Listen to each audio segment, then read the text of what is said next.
And welcome, everyone, to Rock M Radio. This is the beginning of a brand new episode of Dive Cuts. We've been here now for 7 seasons, and of course, here to talk about your Missouri basketball Tigers, fresh off a road victory in Pittsburgh. I am your host, Sam Snelling. If you're watching us on YouTube, please take a moment at the bottom of the window here to hit the subscribe button, hit the like button. It helps this channel grow a bit. With me, as always, my good friend to the right, my right, your right on the screen as well, from the plains of Indiana, Matt Harris. Sir, how are you? I'm doing better than you, and you have COVID. This is true. And you might be doing better than the SEC is right now in this ACC SEC challenge.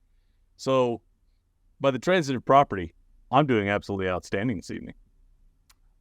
Yeah. So I would say I'm on the tail end of my bout with COVID. I definitely had a rough weekend and had to take yesterday off of work. Had Monday off already, so and that's actually one of the reasons why we pushed this pod to give myself a little bit more time to recover. And then also logically, people that are subscribed to the feed already probably know, but Brandon Kiley recorded his last podcast with Nate, and Brandon is leaving Rock'em Nation, and so I kind of wanted to give that last pod a little bit more runway to just sort of bask in the glow of their the football team's 10-win season. And did we really need to talk all that much about like South Carolina State and Loyola?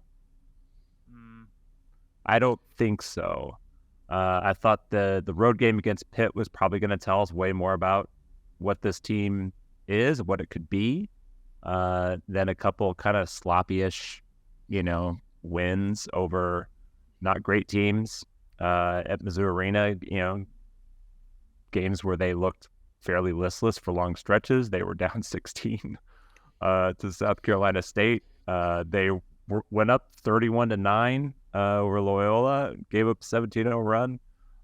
So it was bumpy, but then they seem to have bounced back and looked a lot better last night. Yeah, I thought the level of engagement was clearly better on Tuesday night than it was any of the latter portion of the week prior. Anybody can also see that I'm not having a normal beverage. I'm drinking warm things out of a mug. I mean, you can put alcohol in warm things. I mean, too. Toddy. This is English breakfast tea, even though it's not really breakfast. Well, just put a scotch in there and you're fine. A little splash. I was going to say, we are recording this. It is Wednesday night. It is night 2.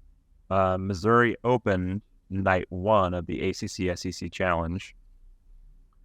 And there were many games going on.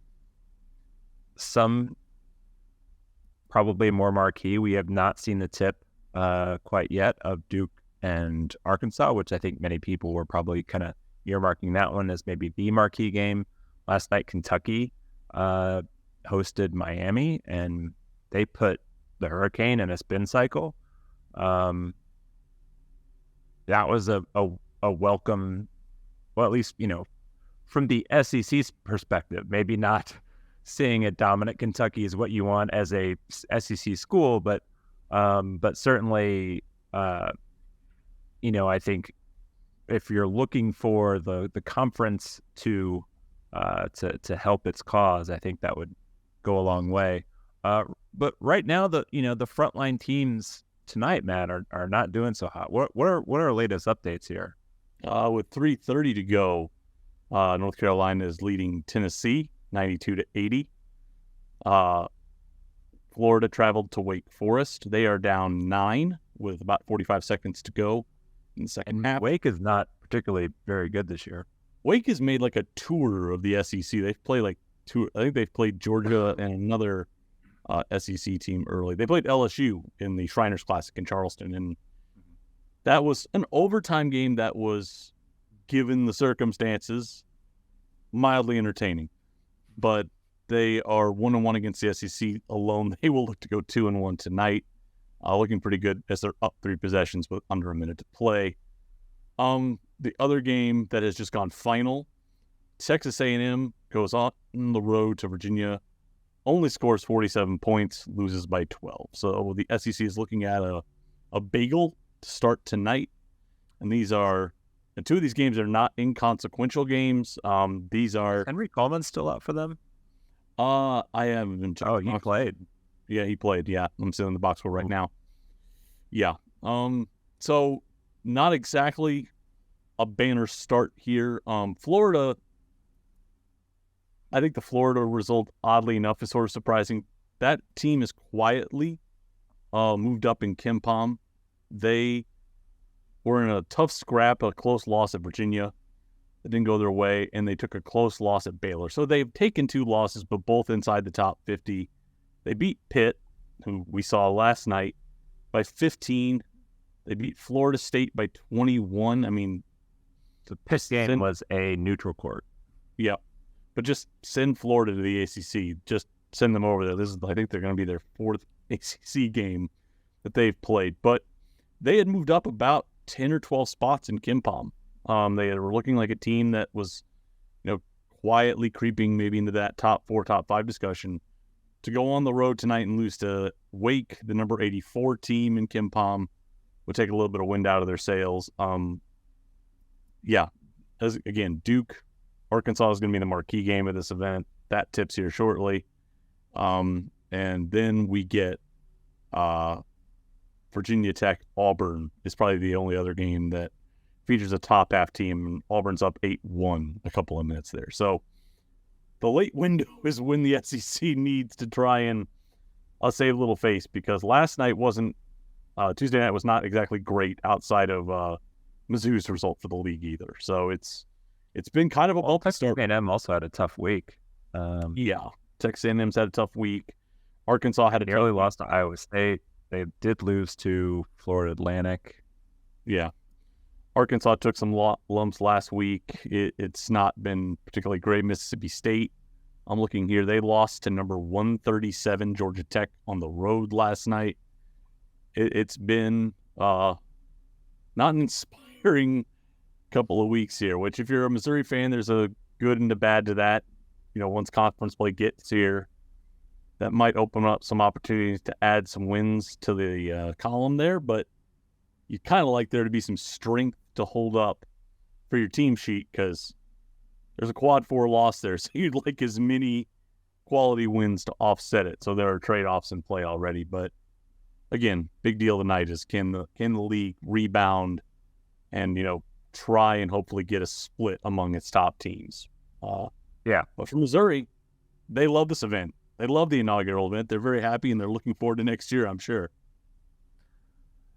Yeah, so I guess we should just hop right into Pitt. I know that we already kind of started down that road, but I think as I was, in my slight COVID fog still, the discussion of us, kind of starting out a little bit with the SEC Challenge, ACC SEC Challenge, just went by the wayside.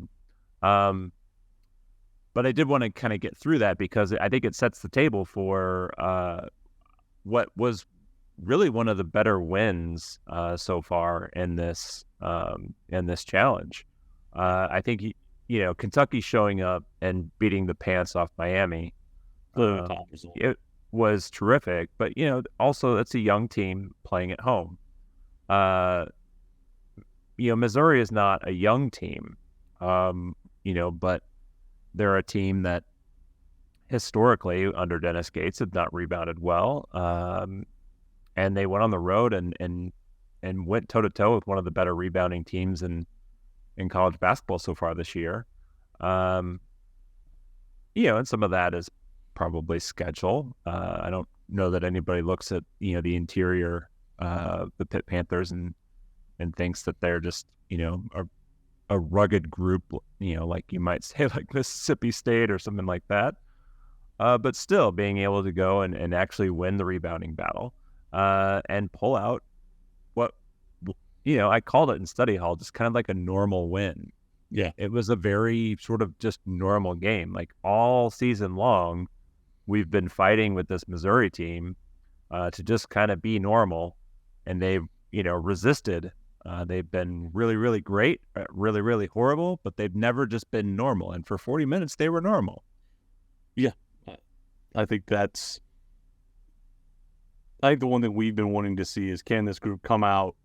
And I don't think they need to, strafe anybody. I don't think they need to take a blowtorch some, but can they come out and execute consistently over those opening 3 to 4 minutes? They changed the starting lineup last night. Amongst ourselves, we had sort of talked about what a tweak to the starting lineup might look like, and sometimes all of our number crunching makes us look prescient. Starting lineup looked a lot like I think we would have wanted it to, save for still a little bit too much of Honor and East paired together, but really going with some more length, some more athleticism on the perimeter. I thought, they were clearly more patient offensively. I think sometimes when they play with pace and they play in the half court, they haven't been quick. They've been hurrying to kind of adapt an old wooden aphorism there. But I thought last night they looked good in the first couple of minutes. They were generating quality looks. I thought particularly, they looked engaged defensively.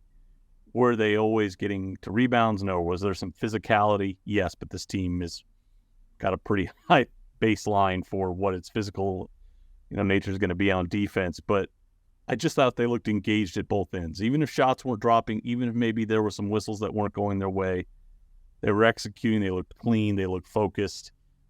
And it took them some time to, I think, get a toehold and to really start, taking control of that game. But I think that was sort of heartening, was the first 10 minutes. They looked like a team that, we've been wanting to see, which is consistent, focused, crisp in what they were doing. I thought the staff, really did what we've sort of been, kind of waiting for them to do, which is they really tightened in the rotation. They were pretty clear with what they were doing. You could really see them giving long stretches of time to combos that were working. So I just thought, from everybody on that bench, it was clear, it was focused, and there was, a clear, crystallized idea about what they needed to do, and they executed. And it's one game, but it's nice to see that because it was also in a spot where they absolutely needed it. And so I think that's sort of the most heartening thing, is to just see them do a professional job and get a win they absolutely had to have. Yeah, I think like when you look at the the level of win, I don't want to overemphasize how good Pitt may or may not be. I thought, and I didn't think. Very clear by their seeding last year. Pitt was one of the better teams during ACC play, but they are also still not good analytically, and so their seed was one of the last teams in. And I think when you sort of project into this season, they look like a team that, if they're on the bubble, and they're probably going to be on the bubble or in and around the bubble, if they make it in, they should feel like it was a good season. I don't look at that roster and think this is a team that's absolutely going to do a ton of damage in the ACC. The ACC is supposedly down again this year, while they're putting a whipping on the the SEC. Yeah. But there is a lot going on where you think, okay, this is a win that, even no matter what happens the rest of Pitt's season, it should still age well. Yeah. And, even if they end up becoming, barely scraping to get into the NIT or something like that, it's still going to be a win because you did it on the road. Yeah. That ages really well. Yeah. For quad one purposes, it's not even December, but we're going to throw out quads. And I'm looking at Warren Nolan here. Pitt right now is 53rd after the game last night. Ken Palm's kind of a good proxy early on for the net rankings. That's solidly a quad one win, probably in what we would say the quad 1B tier. so long as Pitt finishes higher than 75th in net, that will be a quad one win. Mm-hmm. So I think that's the heartening thing that, you look at is Pitt doesn't have to go on and dominate the ACC. They just have to be a bubble-ish team for that win to have some currency come March. And for Missouri, the way they played and the margin they reached of, 7 points, basically, in Ken Palm's algorithm, offsets the home loss to Memphis by 15. Like, if you look at the expected margins, they underperformed the one against Memphis by 17.6 points or something. They overperformed this one by about 16.6. So they basically wiped out that loss. Now, the Jackson State loss is there, and they underperformed that by 20 points and took a bad L. But the big thing you want to start doing is getting results like Pitt. Start stacking quality quad one wins. You don't need to have, 5, 6, 7 quad 1A wins, but you need to get 5 or 6 quad one wins. They got the first one. It replaced, a not so great performance against Memphis. It's not a complete reset, but they can now sort of like look at the rest of non-con and go, okay, we're a little behind schedule. But if we think we're an NCAA tournament team, there are opportunities over the next month, 4 opportunities for us to really boost what we're going to be able to do going into conference play. So I think last night, from an on-court perspective, you saw a team that was engaged. You saw a staff that had, I think, a clear conception of what they want. And you saw a team get a result that they absolutely needed to, in some ways, reset the table for themselves over the next month. And I think that that's heartening. Now, we'll see if they can put together another performance like that against Wichita State. But 30,000 foot view, they did what they needed to do. They did it with kind of some clinical efficiency. That's great to see. Maybe they go into Allen Fieldhouse and pull Marty Simmons.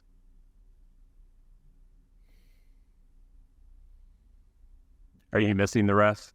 I know Marty. Am I the only one that knows that Marty Simmons is the coach at Eastern Illinois who we're only down 3 with 2 minutes to go in Allen Fieldhouse? 3:44 in KenPom, by the way. Yeah, I only know Marty Simmons from the University of Evansville. I know him. Yeah, he took the job at Charleston, Illinois, at Eastern Illinois Panthers. He's making Tony Romo proud. I believe Jay Spoonhour was there before him. He was there before him.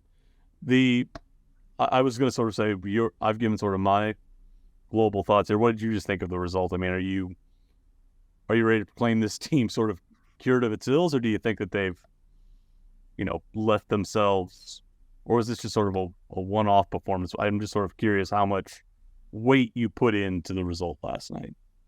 I put in as much weight as any other game, really. If they come out against Wichita and they look like this, all right, then I'm gonna put more weight in it. Like, that was kind of the turning point. Like you mentioned, some of the lineups that we had thrown out. And I would say, why we often look prescient when we talk about this stuff is we look at a lot of the same numbers as the staff does.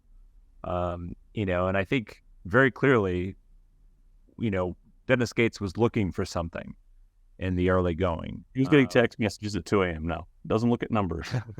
Text messages at 2 a.m. He was only worried about Coach Sean East. When you're trying, but I think what we try to do is we try to figure out what they're looking for.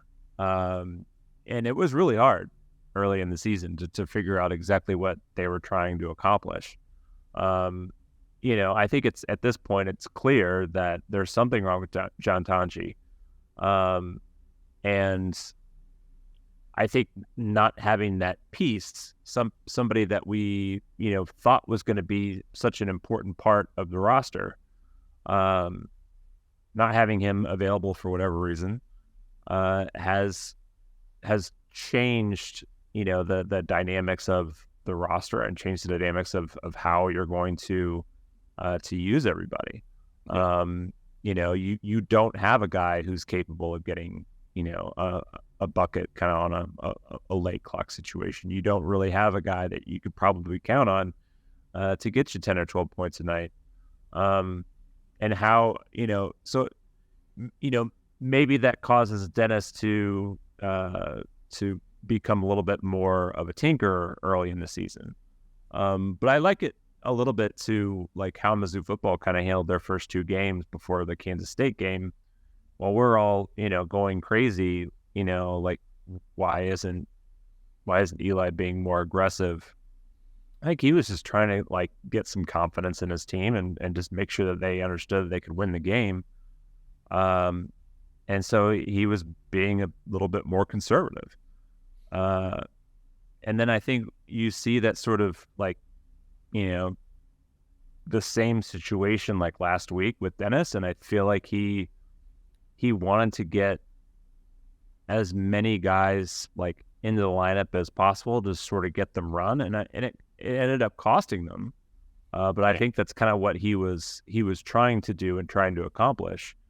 But then once you have your, 7 games of data, you look at like who are our best lineups. Like we can, and it is one of those things like we can look at the like on-off impact and like how like East and Honor are playing together. I don't think Dennis Gates will ever like just sit Nick Honor. No. Like I think Honor at this point has sort of earned as long a leash as he wants. Now I think there should definitely be conversations about like how he's maybe, used and utilized and all those kinds of things. But I think, like he's still going to be a starter. I know that we've sort of seen the evidence that like, East and Ant, with like Tamar and guys like that are a little bit more dynamic. And the scoring tends to be a little bit better. But I feel like, and especially it kind of came down the stretch, in the game against Pitt, like Nick Honor is for the most part going to make the right decisions. Yeah. Sean East, he'll mow down maybe he'll throw an overhead pass, hook pass to the opposite corner that'll get picked off. And like it's one of those things where it's like, even though I think right now Sean East is clearly playing well, he's playing better than Nick Honor. He's playing better than really pretty much anybody on the roster. Yeah. I think you still want Honor there for the decision making, especially late in ball games.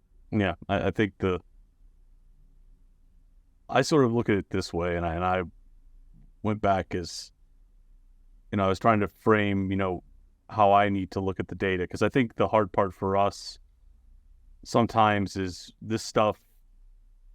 I think sometimes, when we share it, we make it sound like it's this very definitive black and white thing. And the data is a tool. And I think it's meant to help you analyze decisions you make, against the goals that you set and, sort of the culture that you want to have and the identity of your players and all those kinds of really, intangible things.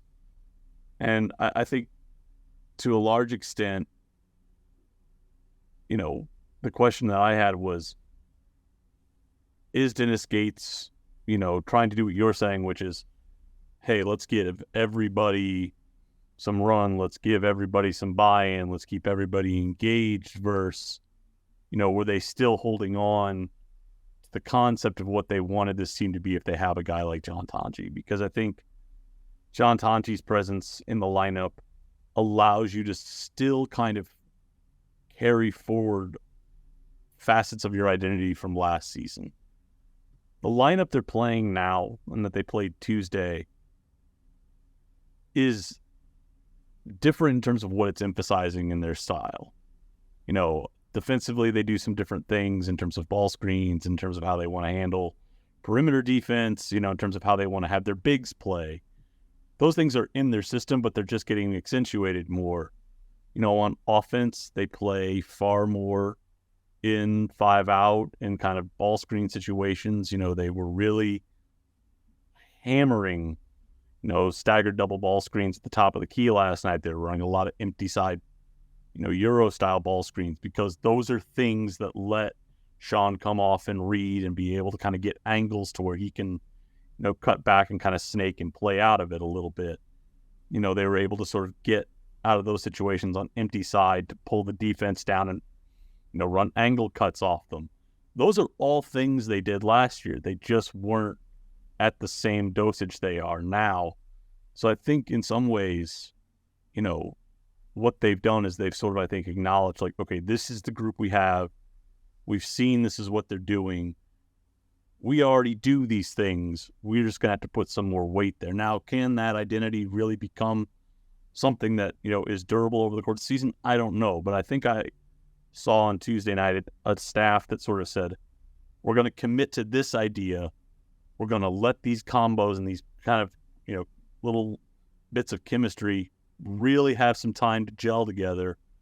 And we're going to call stuff out of our playbook and in our system that accentuates that. I don't think, I think if people are saying, oh man, the offense looks different. Oh man, they're doing all this different stuff. If you pay close enough attention, they were doing this stuff last year, but last year's roster, entirely different. The strengths of that group, entirely different. So they could play more in Princeton concepts. They could play more at the elbow. They could do more stuff like that. This year, it's a little different. And I think, I told Matt Watkins today, how I would want them to play basketball is irrelevant. What I would want to see from them is, 7-8 games in is, we're going to commit to this idea, to these concepts, and we're going to go with it. Again, last night was one game, but if that's the first step of them committing to an identity and a direction, no matter how you feel or if it matches your preferences, that's good to see. It's good to see them commit and sort of, decide, okay, we're going to go with this and we're going to see what it does. So I think, we're not talking a lot about specifics of the game. We're kind of talking global, but I think that's what I took away more from any particular like moment in the game or any particular series of actions was they found something that they think can work.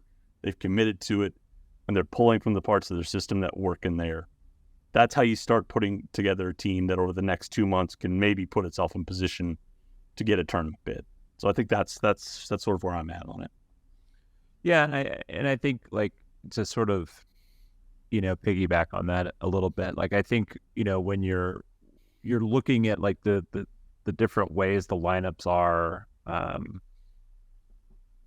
the different ways the lineups work. For example, like, when Aiden Shaw is on the floor, we know that he is not really going to generate his own shot. He's a guy that if he's taking a shot, it's right at the rim. Yeah. But what Aiden does defensively and on the glass is something that a lot of the guys in the rest of the roster can't do. So essentially, like Dennis, by changing this starting lineup and being more athletic, I think is essentially said that we want to make sure that we kind of set the tone a little bit defensively and at the rim. Yeah. And so we're going to do that. And then I also think like what he talked about kind of leading up to the season was, being a team that leads the country in 3-point attempts, and they're not even close to that. There's a lot of times where he has, 2 or 3 guys who will turn down open threes. If Sean East and Aiden Shaw on the floor together, those are 2 guys that are not hunting for threes. Aiden won't even look at the rim, and Sean East really doesn't either. No. He will take a 3-point shot, but out of a ball screen. Right, but he's way more opportunistic about it, as opposed to a guy who's hunting a catch and shoot. Yeah. Versus like Nick Honor, or even like Demoy Hodge from last year. Like if the ball hit Demoy's hands and he was in position to shoot, it was going up. Like I think when Dennis kind of talked about that this offseason, you had this image of basically a team of 5 Demoys, where it's just like, if I'm open and the ball hits my hands, like I'm going to put it up. And I just that's just not the case. They are looking to sort of work, inside out, get close in looks. And then you definitely want to get that paint touch. And then if there's a kick out to the right guy, then they'll take advantage. But they're certainly not firebombing. No. And I think the one thing when you plug in, when people say the offense looks more simplistic right now, I think that's fine. I think if your lineups tilt more towards a physical defensive style, don't ask Aiden Shaw to be a conduit at the elbow running Princeton offense. Mm-hmm. Like that's not helping him. That's not helping you. Put him in the corner, do what they did, down the stretch, even against Loyola. Run a spread ball screen, put him in the weak corner. That help over rotates. He's going to the rim. He's going to go. Mm-hmm. Or if you get baseline drive off that side, which Sean will reject and drive baseline to pull that help defense toward the baseline, he's going to angle cut and look to kill someone off at the rim. You can make offense simple but effective for your guys. And I think, does it always work? No. Are there stretches where it still looks rickety? Yeah. But that's what fits that group. And, defensively, they're giving this team a chance to win basketball games. And, it's maybe even what Dennis would want them to do, completely. But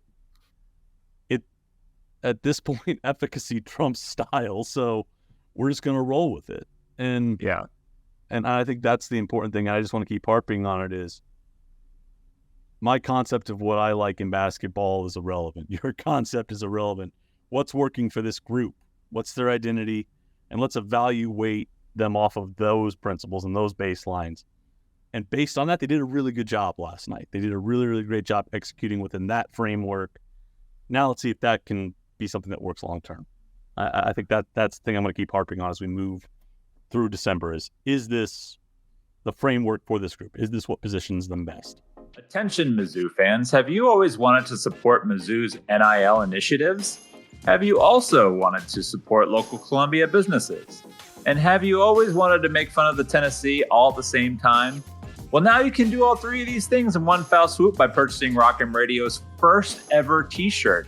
Introducing the Tennessee State Champs. We collaborated with 573tees.com, a local t-shirt printing shop in downtown Como, to come up with this fun design of a t-shirt that celebrates Mizzou's 4 wins over all of the major Division I FBS football schools in the state of Tennessee. As you remember, Mizzou beat Middle Tennessee, Memphis, Vanderbilt, and the University of Tennessee at Knoxville to complete this quadfecta of wins. And for just $25, this t-shirt can be yours.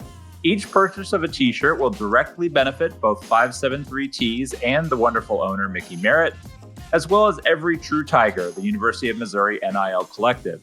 So get yours today at 573tees.com/collections/rock-m. And now back to your regularly scheduled program.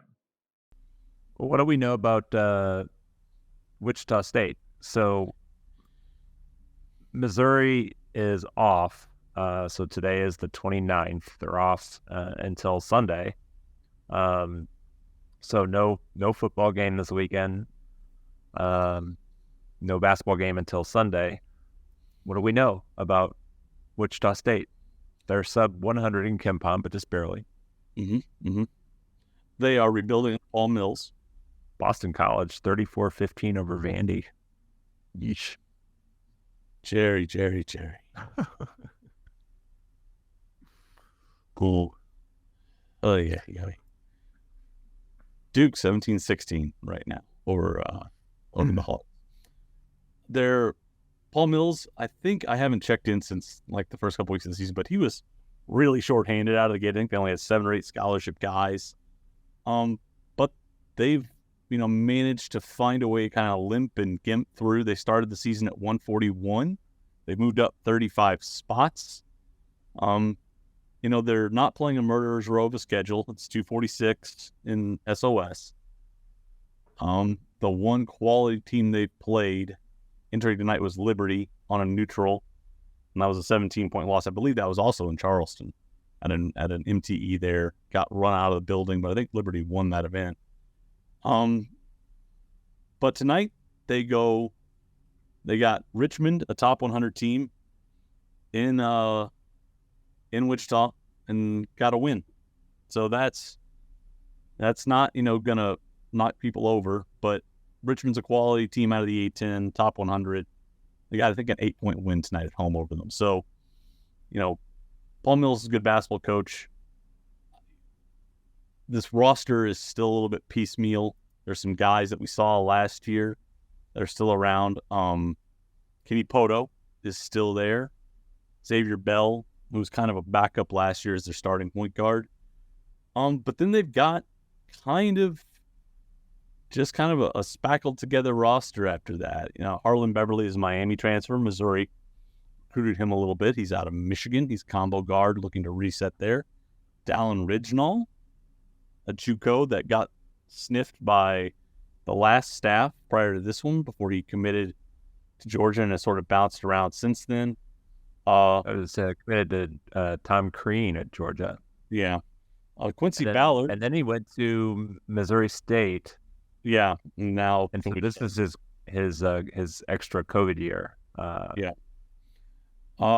Quincy Ballard will be known to the Missouri staff. He is a Florida State transfer, and is kind of providing some depth there, but they are not a particularly deep team. Jacob Germany, a guy who they were really counting on, has not played a lot this year. He's only played in 3 games. They ranked 317th in bench minutes. This is not a deep group. They are really leaning on defense early, really kind of, playing, no gap in. They are 351st in turnover rate. They don't generate a lot of steals. They want to force tough shots, get on the glass, and, then they want to push. Offensively, not very good. 175th in KenPom. Paul Mills is sort of known for his offenses that he built, but he doesn't have Max Hasemus. And it helps. And Connor Vanover will be on the other bench for this one. It'll be a reunion. It'll be a reunion Sunday if Ronnie DeGray is there and in a sweatsuit. I don't think Ronnie got a waiver. So it's just going to be a good old-fashioned family reunion. Missouri is a 5-point favorite in this one. You'd like to see them maybe win by an extra possession or two, just to give themselves a little extra bump. But not a deep team, not particularly potent on offense, but they can sit in some gaps and they can make it tough for you to get good shots. So we'll see what they do. It is probably a game where you'll want to be a little patient. Especially in the early going, as defenses like that can often frustrate you. And Paul Mills is a fantastic basketball coach, so I'm sure he'll come in with a good game. Great hire there. He's a really good fit for that. I think all the kind of basketball acumen that you get from Greg Marshall with none of the abuse. So yeah, at least that we know of. I've heard nothing but good things about Paul Mills. So I think this is an important game, mainly because I think this is at least I haven't looked really that the rest of the projections since they beat Pitt. But prior to Pitt, this was the last game before Central Arkansas that they were projected to win. Seton Hall is a straight 50-50 toss-up right now. Is it? Okay, so they got a little bit of a bump there. So it's important, to kind of keep the momentum that you had on Tuesday. And, I will also point out that if you want to be a worrywart, Missouri had that big comeback over Minnesota, promptly went home to lose to Jackson State. Turn around to, the Pitt game. They played, I think, probably inarguable that it was their best overall performance of the season. Mm-hmm. Now you're coming back home to a team that is, not at the level that Jackson State is, but a team that you should beat. let's hope that there isn't an emotional letdown. Yeah. I hope that that message is also kind of circulating with them, because I do think that that this is a game that you pretty much have to win. And if you want to sort of not just keep momentum going, but if you want to expect to have any shot in the NCAA tournament, you can't keep dropping games like this. Yeah. Richmond moves up. They won by 12 tonight. Wichita State wins by 12. Jumps to number 93 in KenPom. Outperforming expectations, man. It'll help. So this is now a top 100 game. Again, kind of as a good proxy. This is solidly going to be a quad 2 game now. It had been quad 3. It's now solidly kind of in. Again, we need Wichita State to sort of remain steady there. But this, again, it's a solid quad 2 game. You need a win like this to, the win over Minnesota would be a quad 2 win. This would be a quad 2 win. Pitt would be a quad 1 win. That's, to your point, that's the kind of stuff that you start putting together, that begins to give yourself a chance to sort of have a, credible argument that what happened against Jackson State was an outlier early in the season. So we'll see, but that's the hope here. So be consistent, take care of business. And, the game I would look at again is that Seton Hall game, because that's technically, away from your home building. The committee really, really puts a premium on going into tough road environments or going away from your building and getting quad 1 and 2 wins. Quad 2 win at Minnesota, quad 1 win at Pitt, holding serve at home against Wichita State for a quad 2 win. You root for a good result against Kansas, but you understand you go with clear eyes there. But Seton Hall would be another quality win. You could get 4 quality-ish wins on the resume, and then we know what happens in bragging rights. So the next couple of weeks, there's an opportunity here for Missouri, if this is the identity that they've settled on. If they can be consistent, they can sort of make the first 7 games look exactly like they were, which look like growing pains. But again, to your point, got to do it. Got to put 2 in a row. Got to put 2 good performances in a row together. Yep. I think I'm kind of fading a little bit energy-wise. So do you want to wrap this up? Yep. Let's get out of here so we can watch the rest of this Duke-Arkansas game. There you go. All right. So that's it for us. We will be back next week. I'm not sure when. We'll figure it out. Moving forward, I think we'll probably at some point kind of find our way back to Monday nights. But yes, make sure that you're subscribed. I told you already. Like if you're on YouTube, all that kind of stuff that helps us grow the channel. And if you're subscribed, you get more before the box score, and then the mystery co-host coming forward, which who knows who is going to join Nate on Before the Box Score in the future. We're still figuring that out. Thanks everybody for tuning in. And if you're not already, go get your COVID shot, get boosted. Try to avoid this thing. It sucks. So I'll talk to you next week. Thank you everyone for tuning into Rock M Radio, a proud partner of Fans First Sports Network. If you enjoyed this episode and would like to see more just like it beamed directly into your personal device, just click the subscribe button below. And you can find this podcast through the Apple Podcast app or for iPhone, or the Google Podcast app for Android, or whatever app you use to listen to your podcast. We are also available on Spotify. Just search for Rock M Radio.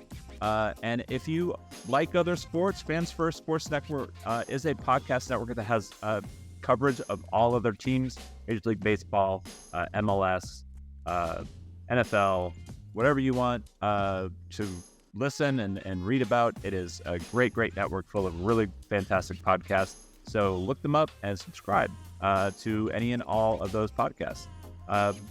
Rock M Radio will be back with more episodes coming soon. Thanks.